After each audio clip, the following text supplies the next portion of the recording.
الحمد لله والصلاة والسلام على رسول الله سيدنا محمد صلى الله عليه وسلم. أهلا بكم يا شباب في فيديو كده لطيف خفيف. عايز أشارك معاكم حاجة مهمة جدا جدا جدا جدا، والفيديو ده إن شاء الله يعني مش هيكون فيه لا مونتاج ولا فيه تعديل صوت ولا فيه تعديل أي حاجة خالص. هو بص يعني زي ما هقوله لكم كده إن شاء الله من القلب للقلب، يوصل من القلب للقلب كده. الكلمتين دول يعني أنا بقولهم لنفسي قبل ما بقوله لكم، يعني قبل ما بقول الكلمة دي لأي حد فيكم أنا بقولها لنفسي. والكلام ده انا هرجع اسمعه تاني ان شاء الله، يعني مش بس مثلا ايه انا مجرد ان انا قلت الكلمتين والموضوع خلص، لا ده انا هنعيد الفيديو اكتر من مره. كل ما تلاقي نفسك محتاج الكلمتين دول ادخل اسمع الفيديو واسمع الكلمتين دول تاني. نبدا ونتوكل على الله. بسم الله الرحمن الرحيم. اللهم صل على سيدنا محمد صلى الله عليه وسلم. عايزين نتكلم عن ايه؟ عايز اتكلم عن معضله بتواجهني او كانت بتواجهني بقالها فتره كبيره جدا جدا جدا، وهي معضله ان انا عايز انجح من غير ما اتعب. عايز احقق نجاحات كبيره من غير ما ادي مجهود، من غير ما ادفع فلوس، من غير ما ادي من صحتي ومن نومي ومن وقتي ومن جهدي. يعني عايز الحاجه ببلاش.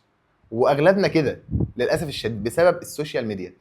الميديا بتحسسنا ان كل حاجه ببلاش، اللي الناس بتنجح بسرعه جدا وفي وقت خيالي وما بيتعبوش وبسرعه ومفيش مجهود احنا ما بنشوفش الحاجات اللي ورا، بنشوف الصوره الظاهره بس، بنشوف النتيجه النهائيه. ودي مشكله كبيره ادتنا او خلت جوانا كده احساس ان النجاح سهل.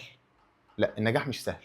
سيدنا محمد صلى الله عليه وسلم علشان خاطر يبني امه الاسلام قعد 23 سنه، مش 23 يوم، مش 23 ساعه، 23 سنه علشان خاطر يبني امه الاسلام. وعشان خاطر الصحابه يتغيروا قعدوا 13 سنه في مكه بيتعلموا وبيعرفوا ربنا سبحانه وتعالى، بيتعلموا الايمان الاول عشان خاطر يبقوا الصحابه اللي انت شفتهم وسمعت عنهم وقريت لهم. هم خدوا في وقت كبير جدا عشان خاطر يوصلوا لده. فاول حاجه عايز اكسرها معايا ومعاك ان مفيش نجاح بيجي بسرعه. واي حد نجح على الميديا وبين لك ان هو جامد ومفيش منه اتنين، ده اخد مجهود كبير جدا عشان خاطر يوصل لده اولا. ثانيا ممكن يكون هو فعلا بيكذب عليك، ممكن فعلا يكون بيكذب عليك فما تصدقش. ففي الاول في الاخر مش عايزين نصدق، احنا عايزين عليك نفسك، عليك بنفسك. ابدا بنفسك، ابدا بنفسك فانهيها عن غيها، فاذا فعلت فانت عظيم. طول ما انت شغال على نفسك وطول ما انا شغال على نفسي ولو بالقدر البسيط، فانت عظيم عند ربنا سبحانه وتعالى. انت احسن من اللي ما بيعملش حاجه، انت احسن من اللي مش شغال. شوف ربنا سبحانه وتعالى بيقول في سوره الرعد، بيقول ايه؟ افمن يعلم انما انزل اليك من ربك الحق كمن هو اعمى. ربنا بيقول لسيدنا محمد، بيقول له هو اللي بيتعلم وبيعرف كلام ربنا سبحانه وتعالى وبيقرا وبيطلع والايمان بيدخل قلبه زي الاعمى. شوف ربنا شبه اللي ما بيتعلمش وما بيقراش وما بيسمعش وما بيفهمش، ربنا سبحانه وتعالى شبهه بالاعمى. مش مثلا ما بيتعلمش، لا، ربنا شبهه بالاعمى، اعمى البصيره. فعايزين نوصل لنقطه معينه، وهي ايه؟ طالما انا عايز انجح، طالما انا عايز احقق حاجه كبيره جدا، وكلنا ان شاء الله يكون نفسنا ان احنا فعلا نحقق اهداف كبيره ونحقق حاجات عظيمه في الحياه، ويكون لنا دور كبير فعلا نخدم بيه الناس ونخدم بيه اخواتنا واهلنا ونخدم بيه المجتمع ونخدم بيه دين ربنا سبحانه وتعالى، اللي هو ده الاهم اصلا والاولى. يبقى لازم نتعب، لازم نتقبل ان في الم وفي وجع. على فكره الحته دي ما كنت يعني كانت صعبه جدا بالنسبه لي، صعب قوي بالنسبه لي ان انا اتقبل ان انا عشان ابقى شاطر لازم اسهر. انا عايز انام كام ساعه وعايز اصحى مش عارف كذا، عايز انام 8 ساعات بالليل. على فكره انت في ايام هتسهر فيها علشان خاطر وراك مذاكره عايز تذاكرها، انت عندك هدف عايز توصل له، فالسهر عادي. انك ما تنامش الساعات اللي انت عايزها عادي طبيعي. انك تدفع فلوس في كورسات او تدفع فلوس في حاجات عايز تتعلمها طبيعي، لازم تدفع فلوس عشان تتعلم. انك تدفع مثلا جزء كبير من جهدك ومن طاقتك طبيعي، لازم هندفع علشان خاطر ايه؟ عشان خاطر نوصل للهدف. الحاجه التانيه اللي عايز اتكلم فيها، مفيش حد بيعمل حاجه ليها معنى ولها قيمه في الحياه بسهوله، او بيعملها عشان خاطر شغفه فيها او علشان خاطر بيحبها. ما فيش الكلام ده. اي حد بيعمل حاجه كبيره اعرف ان هو كاره الحاجه دي وبيعملها بصعوبه جدا، بس هو بيعملها وممكن يكون مستسهلها عشان حاجه واحده بس، عشان خاطر الهدف. نظرته في الاخر ايه اللي هجنيه او ايه اللي هحصل عليه في الاخر.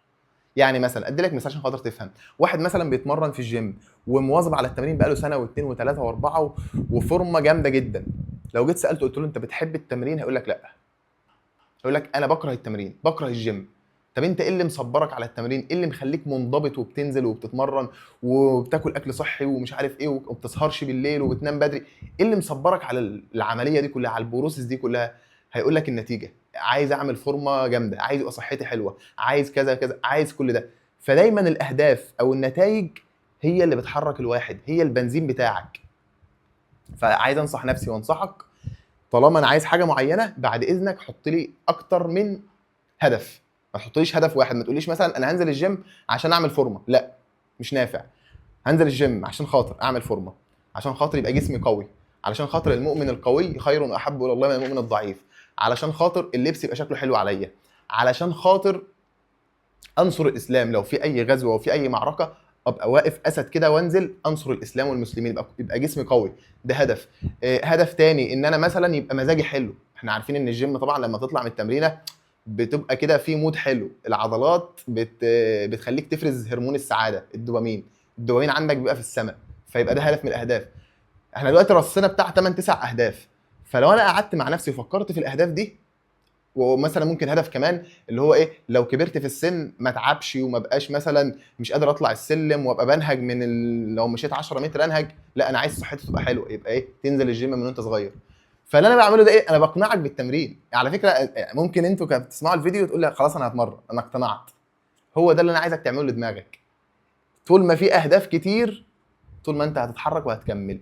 مفيش اهداف مش هتكمل. عايز مثلا تبقى شاطر في عايز تحقق مثلا شهاده معينه، هحقق الشهاده ديت ليه؟ عشان خاطر كذا وكذا وكذا وكذا وكذا وكذا وكذا. 10 اهداف، رص لي 10 اهداف، هقول لك انت ان شاء الله هتوصل.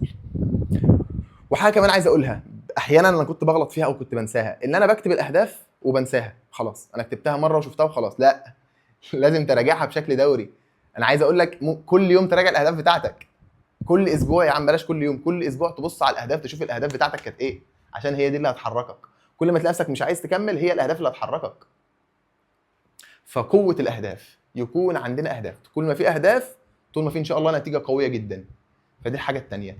الحاجه الثالثه اللي عايز اتكلم فيها اللهم صل على سيدنا محمد صلى الله عليه وسلم، هي قوه العمل بالمتاح. انا دلوقتي امكانياته قليله، اشتغل بالامكانيات القليله اللي معاك وربنا سبحانه وتعالى هيفتح عليك. انا معايا تليفون بس، اشتغل بتليفونك. انا معايا لابتوب مثلا اي كلام، اشتغل بيه.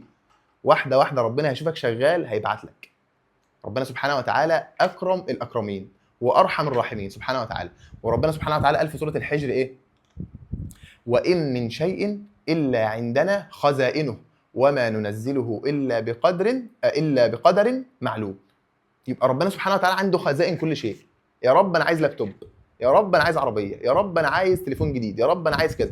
اطلب من ربنا سبحانه وتعالى. وهندخل بقى على النقطه اللي بعدها، هي قوه الدعاء.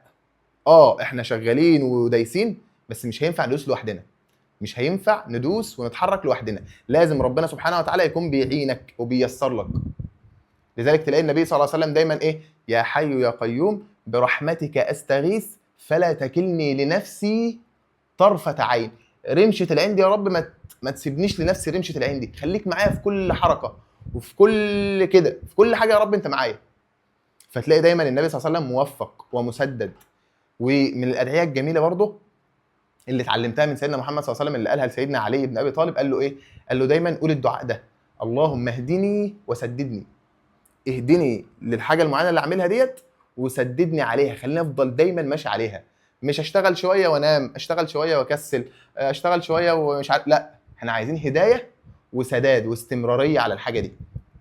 فمش هتيجي غير بايه؟ اللهم اهدني وسددني. يبقى استعانه بربنا سبحانه وتعالى ودعاء وتوكل على الله مع الاخذ بالاسباب. تلاقي ربنا سبحانه وتعالى بيقول في سوره النساء ومن يهاجر في سبيل الله يجد في الارض مراغما كثيرا وسعه. اللي هيهاجر ويتحرك يجد، تلاقي النتيجه ايه؟ يجد. ومن يهاجر، دايما اقولها كده، ومن يهاجر يجد. كل ما تتحرك كل ما ربنا يفتح لك ابواب. لكن طول ما انا قاعد مكاني وما بتحركش ونايم وكسلان، مفيش حاجه هتجيلك. في مثل او مقوله بتقول ايه؟ حرك يدك ارزقك، حرك ايدك ربنا يرزقك. فهي دي، لازم نتحرك، لازم تعمل مجهود. مش عارف اذاكر في البيت، اكلم حد صاحبي اذاكر معاه. مش عارف اذاكر، مش عارف هنا، انزل مثلا في المسجد اقعد اذاكر في المسجد في الوقت مثلا ما بين المغرب والعشاء، ما بين الظهر والعصر، اعمل اي حاجه، اتحرك ما اقعدش. هذاكر في المكان الفلاني، انزل اذاكر في المكان الفلاني، بس انا هبقى تعبان مش مشكله، اتعب. احنا قلنا اتفقنا على حته ان انا ايه؟ لازم اتعب، لازم ابذل مجهود. طالما عايز النتيجه الكبيره دي والبوم العظيم ده في الاخره وفي الدنيا كمان، يبقى لازم ايه؟ لازم بوم كده مجهود. هي كده، بوم مجهود يديك بوم نتيجه، مجهود كده يديك نتيجه كده. فاختار. كان الدكتور محمد الغليظ ربنا يبارك فيه في عمره يعني بيقول ايه؟ بيقول عايز تنجح نجاح غير عادي، عايز تبقى جامد، لازم تبذل بذل غير عادي. لازم يبقى سعيك وشطارتك وشغلك غير عادي، مش زي بقيه الناس. طالما انت عايز ايه؟ طالما انت عايز نجاح غير عادي. الله اكبر، الله اكبر، اذان الفجر. مش عارف هو طالع في المايك ولا لا، بس هنكمل يعني. طيب، القوه اللي عليها الدور هي قوه الصبر. قوه الصبر. مفيش حد بينجح او بيتفوق ما بيصبرش. طول ما انت ما بتصبرش مش هتوصل لحاجه. لازم تصبر، لازم تتحمل مراره الالم، لازم تشرب. يعني بص كده، تخيل ان هو ده كاس الالم، الكاس ده مليان الم، لازم تشرب كاس الالم ده، لازم تتذوقه كده وبص تتجرعه. هو كده، لازم يكون عندك صبر. طب يا عم خالد انا هصبر ازاي؟ هتصبر بالله، واصبر وما صبرك الا بالله. هتصبر بربنا، مش هتعرف تصبر لوحدك، لازم ربنا اللي يصبرك. عشان كده لازم ايه؟ لازم الدعاء والتوكل على الله سبحانه وتعالى. كفايه كده، مش عايزين نطول. على فكره في حاجات تانية بس ان شاء الله نعملها في ايه؟ في فيديوهات اخرى باذن الله. دي زي جرعه تحفيز كده، بحفز نفسي وبشجع نفسي وبشجعكم معايا ان احنا ايه؟ نتحرك ان شاء الله. عايزك بقى ايه، او عايز اللي بيتفرج على الفيديو يكتب كل النقط او الحاجات اللي احنا اتكلمنا عنها، يكتبها تحت في الكومنتات، بحيث لو واحد عايز ياخدها سكرين شوت او حد مثلا عايز يكتبها يلخصها على طول، يكتبها تحت في الكومنتات، وهتاخد ثواب كل واحد هيقرا الكومنت بتاعك ده. عايز اقول ايه تاني؟ لو عندك حاجه تانية عايز تضيفها، مقوله مثلا، كوت عايز تضيفه، اكتبه برضه تحت في الكومنتات. انا بحب الحاجات دي وفي ناس زيي برضه بيحبوا الكلام ده، هيستفيدوا من الحاجات دي ان شاء الله. ولو عايز تضيف برضه انت اي حاجه تانية ضيفها لنا تحت في الكومنتات، ومستني رايك في الفيديو. وعايزكم ان شاء الله تكونوا يعني اشطر الناس واحسن الناس وافضل الناس. وافتكروا ان النبي صلى الله عليه وسلم قال: المؤمن القوي خير واحب الى الله من المؤمن الضعيف. ربنا دايما يحب الايه؟ يحب الامور العليا، يحب المؤمن القوي، يحب الناس الشاطره، الناس المتفوقه. ربنا بيحب دول، فاحنا ان شاء الله نكون منهم. بس كده، دي كانت معلومه النهارده او فيديو النهارده. هو طويل شويه انا عارف. بس كده، سبحانك اللهم وبحمدك، اشهد ان لا اله الا انت، استغفرك واتوب اليك. سلام.